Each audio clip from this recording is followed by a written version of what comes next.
Welcome back to Ignite News, your beacon of inspiration and support for local businesses.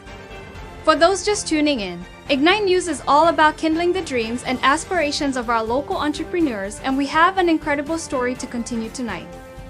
Now, remember when we introduced Chef Raneisha, the culinary sensation from Hell's Kitchen.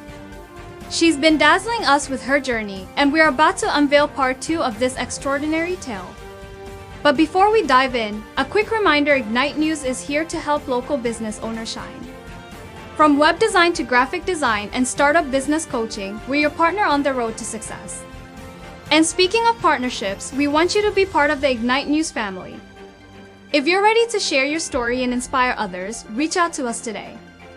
Now, if you're excited to continue Chef Raneisha's journey and witness the conclusion of this remarkable interview, don't forget to hit that share button and invite your friends to join us. And if you missed part 1, head over to the Profit Canon Marketing Facebook page to catch up. So without further ado, let's get started with part 2 of our conversation with Chef Raneisha. It's going to be nothing short of spectacular. Share the motivation, my friends. He and I, we're both nervous, but I've been wanting to do apps. I want to get somewhere where I'm unfamiliar. 130. 130! I'm going to really show myself and show Chef Ramsay that I can step up. I'll put you a little more sauce in here. I think it's good. Lock the car. There's way too much liquid. Did you pour more than one ladle in there? No, I think it was a bit more water from the pasta.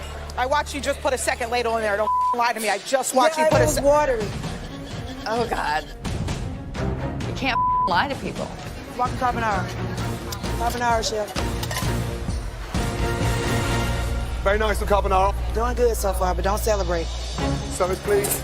With the red kitchen off to You know, like, because I watched one video on YouTube recently where you didn't have the music, you didn't have the, the narrator, and it was just strictly you guys, it was just strictly them cooking, and you kind of hear the pressure. He was way for them. Like, he was way harsh on them then. Like, it's been contestants and stuff that, like, left this earth. I would say by their own demise, because they got back and, they couldn't function. They couldn't, it's honestly almost like PTSD. Like, he's probably watered down for us, but it's like, and for me, it's more so now the need to be perfect. That's why you don't really see me posting food too much and this and that, because like I'm really, like I've been getting myself on my level. How about that? So it's like he makes you challenge yourself. So it's like seeing myself on there and seeing different techniques and seeing myself grow, like week after week, is just like, it's like I said, but in a form, it's like PTSD as well, because it's like, you have to get back and get used to, okay, that mirror's not a camera. You know what I'm saying? If you're in a store or something and you see a big mirror, you're like, okay, that's not a camera. Waking up, like patting yourself, make sure, oh, I don't have a mic on, because you got so used to like shifting and make sure your mic is on, you know what I'm saying? So it is, but again, it's amazing. Like, those are experiences, you see what I'm saying? Like, it's nothing to complain about. It's something I can actually share. Like, it's cool but for some people they couldn't adjust, but for a lot of us, like, it's just like, it's awesome to be like, man, the shift back, like that one moment in time, we had like no sense of normalcy. Like, we didn't know what day it was, what time it was, because it's like he wants you completely focused. So everything you're doing is either in that kitchen or wherever you're supposed to be at that time. So yeah, it was, like I said, that was in, one moment in time that, is forever etched now. It's history, but at the same time, it took a lot of decompressing, to come back from Hollywood and come back to Mississippi and like, whew, and then now that the show is out, it's like, now you back to that kind of overwhelming. Like, for me, it gets overwhelming at times. I try not to show it, to a lot of people, but it really does get overwhelming when you just kind of trying to want to shop, but people are walking up asking you like, so are you still on the show? Or why did you say such and such and such and such? Were you really that mad? And it's like, I just want to, do my business and go ahead. You know what I'm saying? Just watch. Or the ultimate question. So you know who won? Yeah. Was it you? I can't tell you that. You have to watch to You know, find out. like you gotta watch and find out, like you gotta watch. I'm like, or I'll say, I'm watching with you. Like I know Well, I was there. yeah, but I wouldn't say that either, like that, because I almost like want to give it away there. Well, like I'm watching with you, but I am because it's like okay, so we're in the red kitchen, right? The Hmm. guys in the blue, so we never knew what they had going on over there, like all that. Oh, that makes sense. I didn't So think about that. that's what, yeah. So that's why it's like, regardless when any of us go home, it's still like we're watching with you all because like when they're in their huddles and they're picking who is gonna go home, we're not hearing it. We're not around them because we're probably doing whatever we're doing at the time. You see what I'm saying? Or when we're over there in the Hmm. kitchen doing those dinner services, we can't see them. I never thought about that. It just, I don't know. I just never thought about that. Like, yeah, because I guess when That's I why, see the yeah, it's not giving arguments, anything away. Yeah, we don't see each other. So all 18 of us are watching with you guys because if y'all don't we see weren't each right other. there together, yeah, if we weren't right there together, we didn't see we couldn't see what the other one was doing. Like when they get the black jackets, when they become one team. That type of stuff. Yeah, we don't see that. We Okay. can't see it. So, like, question: what advice would you give someone aspiring to be a chef?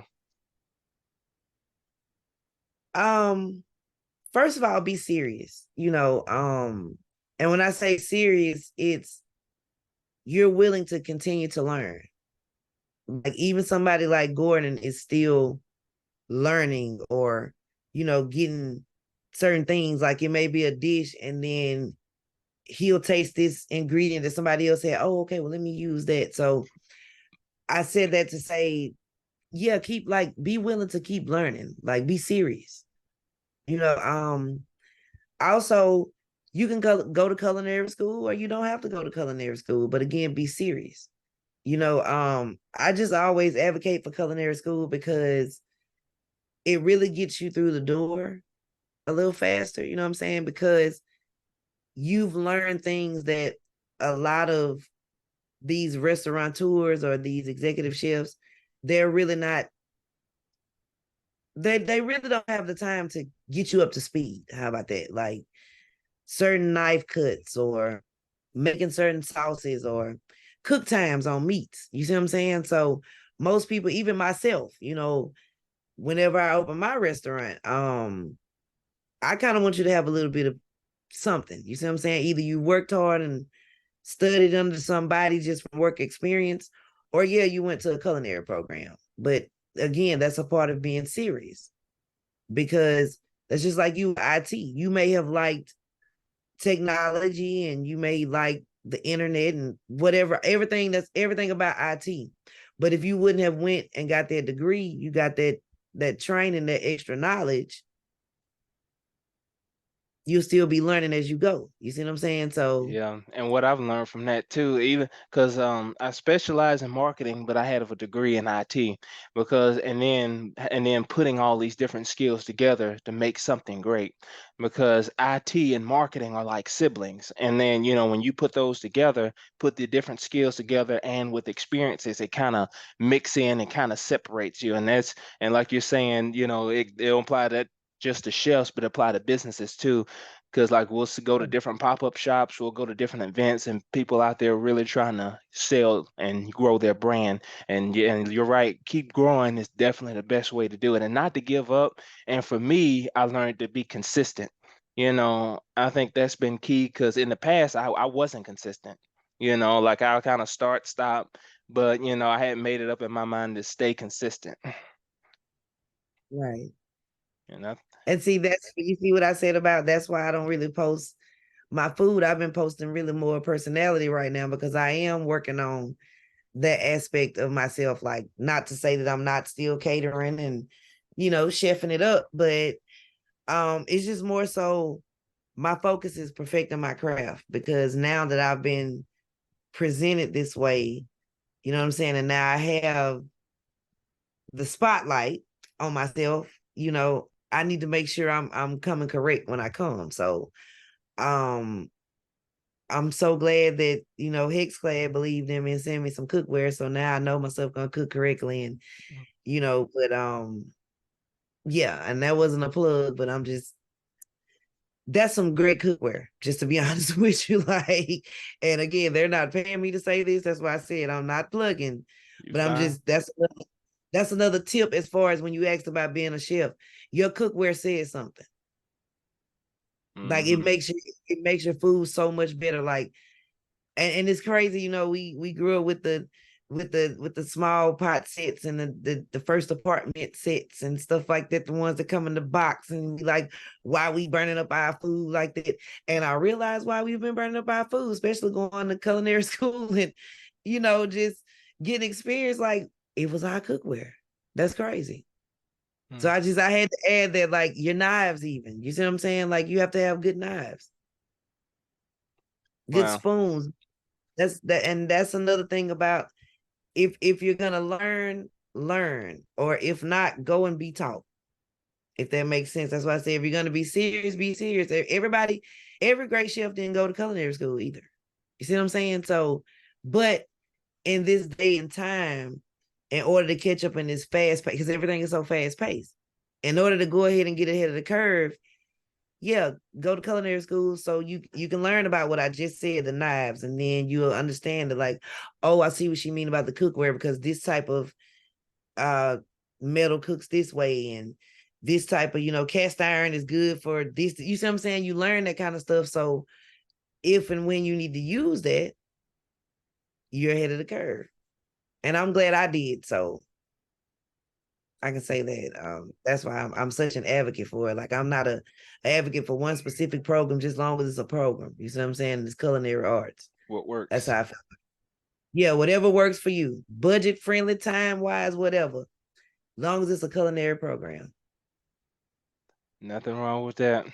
What advice would you give someone that's on the break of giving up? Like, you have a business that's on the break of giving up, they're not sure if they should continue. What advice would you give to them? Well, for one, you're in a great place. If you find yourself in such a place, you're in a great place. And I say that because when you are at the point of your back is against the wall, right, and you really want this business to work, you're most definitely not going to give up. So now it's, okay, I'm going to start analyzing, how did I get here? You know what I'm saying? If your business is in the red, okay, what kind of financial practices do you have as a business person? Are you covering your overhead? Are you covering your payroll? Are you covering everything you need to cover as far as your business before you even cover yourself? So what are your business practices? You see what I'm saying? Like, you are in a great place because now you are at your bottom. So there's nothing below the bottom. Nothing. You see what I'm saying? So if you are there and you feel like you're about to give up, okay, well then, what are you going to do about it? Are you going to stay there? Or again, are you going to analyze why and how you got there and what it takes to not get there anymore? That could even be, one thing about our skin folk, and I love them to death, they always say, that's why you don't do business with Black people. No, it's not why you don't do business with Black people. It's why you don't do business with certain Black people, because those Black people probably weren't accountable as they should have been if they're in their business. Because it could be maybe your rapport with people. If somebody says that they're not happy with your service or your product, there's no need to get nasty with them. Rectify the situation. Yeah. Well, maybe your product is a piece of crap. Go back to the drawing board and see why. You can't get mad because these people are giving their honest opinion. What you have to do is analyze yourself and figure out why you putting out crappy product. What is it that you're doing? Are you cutting corners? Are you using the same thing that you used at first when they started liking you and they wanted to spend their money? Or now you're trying to go the cheap route or something and think people don't notice? That's true. So it's accountability. Yeah, and I remember that was the key word like on the show. So like that I've seen so far is taking accountability. And I saw like when you made a mistake, you immediately took accountability of it. So and I'm the same way. And it's just I've slipped my mind what I was about to say. But I'm sorry, continue. I was about to say something. It'll come back to Oh, me. you okay? Cause see, I start giving seminars over here. You see, I start giving my bullet points. Like, but no, for real, it's like I said, it's accountability, it's financial practices. Oh yeah. Because we were talking about giving up. Oh, I know how to circle back. We were talking about giving up. Like, you have to figure out why you're in that place. Like, what did you do to get you there? So giving up, I don't really like to speak that language. I really don't, I don't like that thought process because that's probably the most cowardly thing anybody could ever do is like quit or give up. Like, why? If you're right there, just keep going. Like, that's the whole purpose, point. That's the mission. That's the goal. That's the plateau. Like, keep going. Yeah. But they quit, give up. Man, like I was taught, never give up. Me and my dad, well, he would just always say that many times growing up, never give up, never give up. And then I was like, yep, I ain't giving up nothing. And then, like you were saying with the audience, and then too, what's important is I coach people and I say, hey, you have to have a target audience because everybody is not your customer. You have to have a certain type of client base. Like certain people, just might not need your product, so you might be talking to the wrong type of people. So it all depends. It all It's true. depends. That is absolutely true. But that's accountability. Okay, now what you just did was assess your demographics. Okay, well, this focus group is not working for me. So let me try this focus group over here. It's all about accountability. When we can audit ourselves, see, we don't like to audit ourselves. We can run everybody else down and tally up their score, but we never audit ourselves. When you can audit yourself and figure out what's going on with you, because 9 times out of 10, you're probably the problem. You know what I'm saying? I think we all could progress way further than we are in life. Like, that's one of the lessons I've been learning for myself. That's why I can speak this way. Like, you got to realize it's you. It's you sometimes. Majority of the time. You know what I'm Yeah, saying? So you yeah, gotta if you have. want to give up, you want to give up because you want to give up. That's on you. You can't say, well, so and so brought me down, or if I wouldn't have been doing. No, you did that. Yeah, like first, it's keeping God first, and then having self accountability, and then working together as a community, as a team. So it's just like everything plays its part, and that's something I'm big on too, is keeping God first in everything you do. Absolutely. And I'm one of those, because religion is always touchy with people. But as long as you know that there's a God, no matter what you call God, how you worship God, because I really don't like to judge people. Like, I've heard people say, oh my God, they're a Satanist. But are they bothering you? Is their practice gonna bother your salvation? See, that's the message that people always miss, that God always gives us every day. God gives us grace. How can you not give somebody else grace and God gives us grace? Yeah, So because the what Bible somebody says, got going on? and the Go ahead. Bible says, and when it comes to judgment day, you'll be judged the same way you judge. So if you sitting there and say, oh, look at that heathen, that heathen probably gonna walk past you at them gates. There you go. That goes back to community, us learning and helping each other. There you go. So And that's something I aspire to see. Like, the day that the thing that bothers me the most is always hearing people say, oh, you got to get out of Mississippi. That bothers me so bad because it's like, why do we have to leave our homeland? Why we can't make it better? Why we can't create opportunities, create revenue? Like, let's work together. Like, it's always people that have ideas and no resources, and the people with resources don't have ideas, but they don't want to combine. Yep. And that's something I've learned because I was the type too, I was like, well, I want to leave Mississippi too. But God put me in a situation because, like, in 15 is when I met my wife, like around the time I was going to move. And then staying here was the best thing. I met, got married and started a business, and everything went on from there. And God's been protecting. And then it affected a lot of people and helping a lot of businesses and things that wouldn't have happened if I would have moved. Right. And that's the same here. I've always pondered leaving, but I'm like, nah, if I move, I've always been the type, if I move, I'm just gonna move around the state or something, like just go live in another part of Mississippi and see what's going on with that. You know what I'm saying? That type of stuff. Like, Yeah, for me, but I gotta meet the middle. So I'll be like, okay, I'm still gonna travel. I need to travel. I'll stay here, yeah, but I'm gonna like travel. yeah, you have to leave to make some money, but you don't have to leave. That's always been my thing. Like, um, no different from who was that? David Banner, right? He used to always be all over the place, but he flies back or drives back home to his home in what up there in Jackson or Rankin, wherever that his nice country home is. But you get the point. Like, a lot of people do fly out and go and make whatever revenue they need to make, but they also fly back home.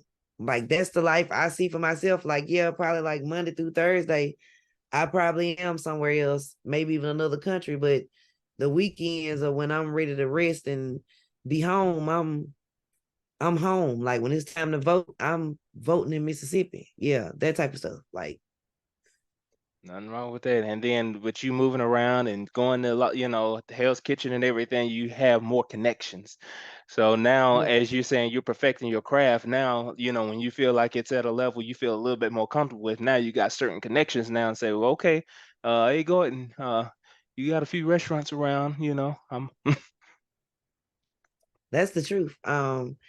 And just still being on the show is like, so that's another reason why I've really just been silently working on me and just more so presenting my personality, because like I'm still around, I'm still on the show, and a lot of people are I've read a few comments. A lot of people are really shocked that I'm still there. I'm like, hey, we're on the 4th episode, and yeah, I'm still there. Not up for elimination or nothing. Like, none of that. I think people Yeah, I'm still back. shocked that you just there, period. Talking about Yeah, the I think episodes, they just shock you there, period. I'm shocked with them. But yeah, so yeah, that's the thing. It's amazing to honestly just still be there, like to even be there. Like, it's just not like doubting myself, like, oh, I don't deserve to be there, but it's just like, It's amazing. right, like I'm there. Like, you guys, like, I like talked to Gordon, and he like ate my food, and like he didn't spit it out, he didn't say it was nasty, like he didn't embarrass me like he do. Like I, nothing against my castmates, but I just really been taking it all in. Like, yeah, Chef ain't been embarrassing me like when I make a mess up though. Like, he just kind of been like a, It, to me, man, you just am I wrong in saying this? To me, he's nicer than he used to be in the earlier seasons. Do you think I'm wrong in saying that? no, because being a fan from season 1 to now, you know what I'm saying? I would say probably about Just a little nicer. he started the, Tone it. you know, somewhere up in there, like between 12 and 14, he started kind of to where, yeah, now he's still fiery, he still got it, but yeah, Always. Like he now I is see him nice. on now I see him on TikTok. He'll be rating just random people's food. Like, you did this, you did what? Like he'll just like comment on some like random people, like they'll create these weird foods. Yes, he like I said, he's it. I don't. I don't know how to describe it. I guess because it's like he wasn't like that with me. So it's like I honestly could say like, yeah, he is softer than you've seen him before because it's like, oh, okay, chef. Like you really be fangirling. I just gotta be honest. Like you see, I just went to smiling because it's just like, Uh-huh. like 6'4" or something. And He's 6'4"? like yeah, he's tall. He's like 6'3", 6'4". Like he's tall. And Oh, then I didn't know that. like seriously, like he's active and like buff for like a almost 60-year-old man. Yeah, like so it's like you just, oh my God, it's you. Like that's all you can. But at the same time, you like, I gotta do what I gotta do. I gotta be me. But at the same time, you're like, oh my God, it's you, like that's all I could think. I know probably like oh man, probably like the first beginning. Like that's I'm just like, oh, There he is. it's you, like Like, so. I know, man. It's just like wow, man, this is actually happening. It's just like I remember I say like watching it, and I'm just still thinking like, man, I saw a video when one of his children were being born, and it was the same night he's trying to earn a Michelin star, and I'm like, oh my goodness, what is he gonna do? But he stated that his wife approved it, but I mean, he stayed at that restaurant and earned that star, and then after all that, he went straight to the hospital, with his kid. And I was like, and I was inspired by that. I'm like, wow, I mean, even then, and in important moments like that, I mean, he made sure, he did his job. And then the funny part is, he really wasn't originally going to even be a chef. He wanted to be a soccer player. Well, Yeah, football. yeah. Um, Technically, I don't know. Our football ain't really football. right, our football, what they call it, gridiron or something. But that's big in itself. Like you said, a lot of people don't even know about Michelin stars. And it's almost like a shooting star. You are rarely going to be in the presence of a Michelin starred chef. Like those people, if you are on the radar to be Michelin star, first of all, you don't have time for anything.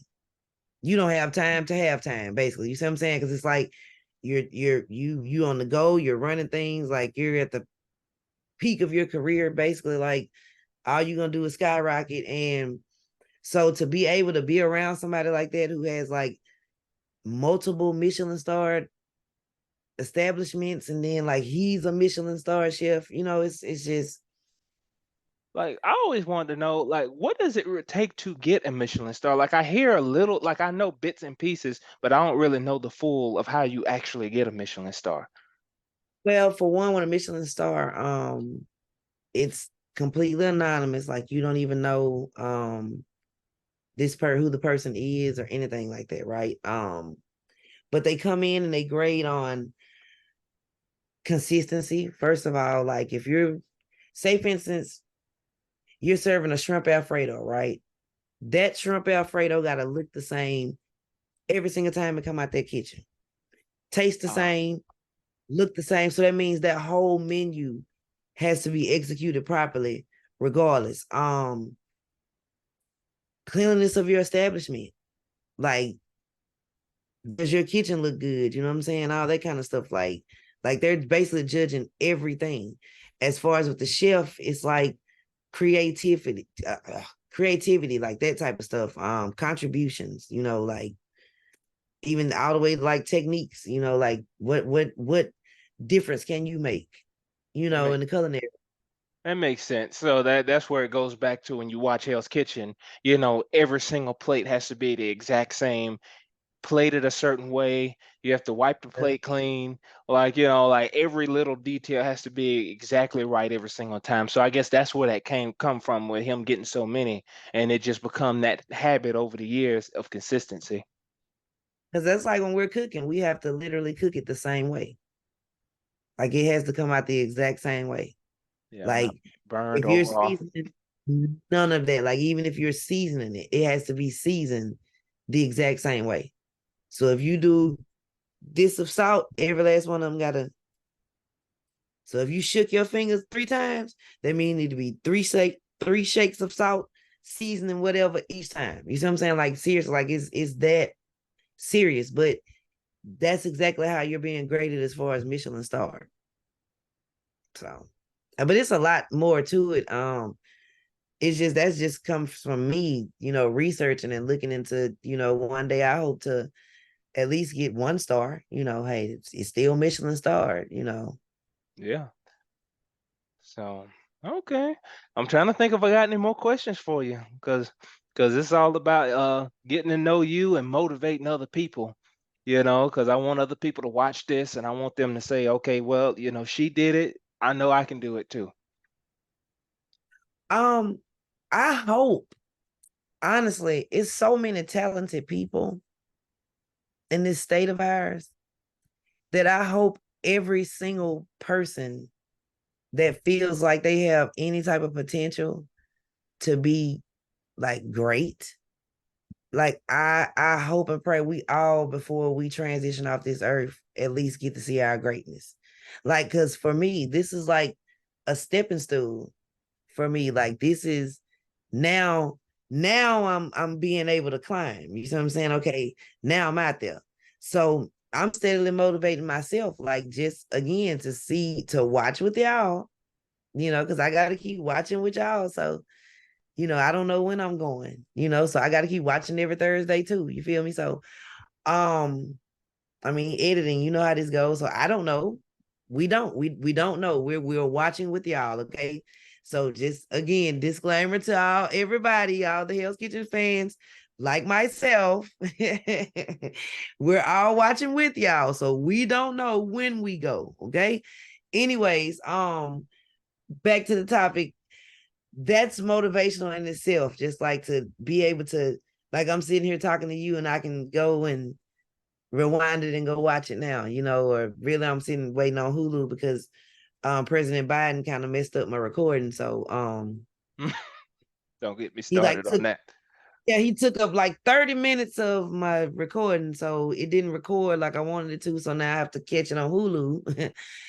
But anywho, that's motivating in itself. So, that's one tip I can give to somebody. Most definitely, you want to get on TV, it is going to be the coolest thing ever to actually see yourself like, man, we used to watch Martin and Living Single, all these kind of shows, and I'm on Fox too. Like, like Fox launched people's careers. So I'm like, okay. They do.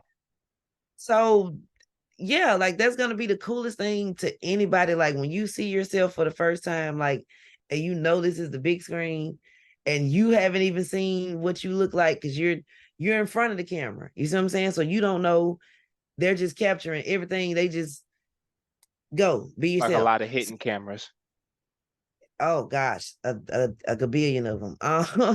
So it's like to see yourself for the first time is probably the coolest experience. It's gonna be on your list. It's gonna be up there. So also too, don't just think you can become something because of what you see, because you have to be ready to take on whatever you portray, like one hit wonders. A lot of those people get upset because, oh, they only made that one song. They always want me to do this one song, but that one song made you like a millionaire. Yeah. Saying it's about quality. What do you want? You want the fame or do you want the revenue? Because like I said, again, you a one hit wonder. So that means if they use your song in commercials, anything, you forever get paid. That one song made you a millionaire, but you upset because nobody's listening to your album. Like, no, you're not seeing the bigger picture. That one song, you don't have to do nothing else a day in your life except for perform or let them play, sample, whatever, that one song. Like I like to watch Shark Tank, they kind of do royalties and this and that, continue to get paid. Like I'm like I said, I'm bad with names. Like on Lion King, the guy that was the kid that he sung as Simba. Do you remember? He was on Smart Guy. Yeah, him. Like his mother made him do, instead of getting paid, they did royalties. So to this day, Right. he still He's gets still gonna get paid. he still gets So paid. here can't wait to be king and all that kind of stuff. Yes. So, but that's the point I'm making. That's why I'm like, you have to be ready for what you put out, or what is it that I guess that's something I guess I could expound on. When it comes to chasing your dream, like what exactly are you doing it for? Like, do you want the fame? Because you can get instant fame. A lot of people look at the girl, she put Gorilla Glue on her hair and Blew up. she was famous, and people donating money and feeling sorry for her and this and that. So it's like you have to be prepared for what it is that you're chasing, because you can get what you're looking for, because like I said before, there's positive comments about me and there's negative comments, but Comes with the territory.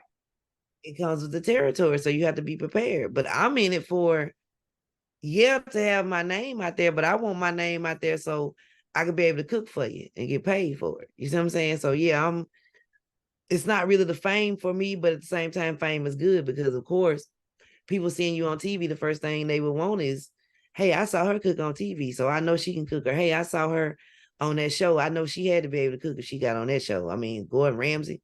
Yeah, So it goes back to consistency, like, because like we both will watch the show from day one.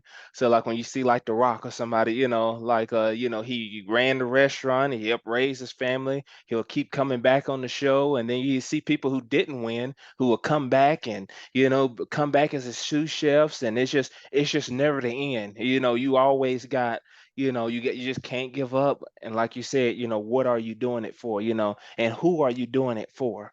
you what are you know doing it for? like when you cook, you're in your mind, you're like, okay, you want that customer satisfaction to sit there, enjoy your food, and go Yes. through the steps and have Yes. the And experience. that's the main goal. Like it's one of them. Now, if you're gonna have people, if you want to be on the talk of people's lips, I mean, I want people to be like, man, that food good. Like when even with Patty LaBelle, she put pies on the shelf, like sweet potato pies and stuff. They're Like good. I want people to at least be able to say, hey, Raneisha can cook, or to the point where, like I said, with restaurants, my recipes are gonna be so airtight that it's gonna be like, dang, Uh, she can cook. yeah, kind of like advertise like you as your brand. Like, they see you on Hell's Kitchen, or you kind of start putting stuff in stores and this and that, and they kind of see your name and your brand, and then you grow it, and you can grow it that way. Yeah, there's many different ways, you know. It's just I about just don't ever want to go quality. like the manufacturer lane. You see, we were speaking the same thing. You said quality. I don't ever want to go the manufacturing route, where it's like something getting made in a factory. I don't, ever want to be.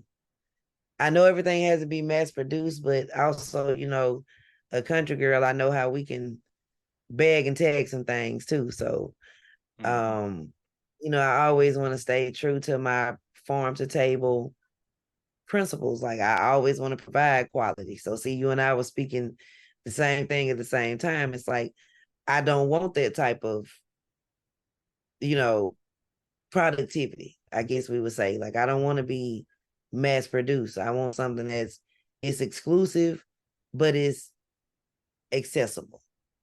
You see what I'm saying? So that's what I'm saying. Like as far as like with restaurants or something like that, like if I make a sauce, I'm gonna hand make that sauce and we gonna bottle it ourselves. But at the same time, we may have mass distribution. Like, yeah, we may have some truckers or something picking it up and distributing it. That's probably as much mass production as we're gonna participate in. But other than that, yeah, I want to put myself out there as much as possible to where it's me.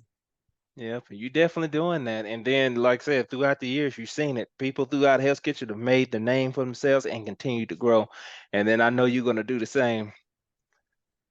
Oh, thank you. I received that. That's the plan. It really is. That is absolutely my plan to basically just keep showing what I got. Like showing people like, hey, y'all see the man, the standard. He believed in me. I'm on his show. I mean, I say one another key moment that Gordon did that I paid close attention to. It was on MasterChef when um what's the other chef's name? Um, I know I should know his name by heart. Wolfgang Puck. And then it was like the Oh wow. finals. It was the finals. And then they were going back and forth on quality, like on how it tastes. He's thinking one thing, Gordon saying another. And even Wolfgang Puck is up here too. And even Gordon's kind of Mhm. challenging him a little bit, saying, well, wait a minute, Wolf, Gang Puck, this needs to be a little bit more of this and not, you know what I'm saying? Like just having that kind of standard. That kind of stood out to me when I saw that. Um, he does. And he instills that in you to where like I said, now I can tell I'm different just from, it's the things that you thought you knew that he shows you that you really didn't know. You see what I'm saying? Or the things that we're accustomed to or ways of preparing things. Like he shows you, yeah, no, it's not what you thought it was. Yeah, and then like at church, pastor said this, and it's something real strong. He said it's one thing to speak what you know, but you reproduce what you are.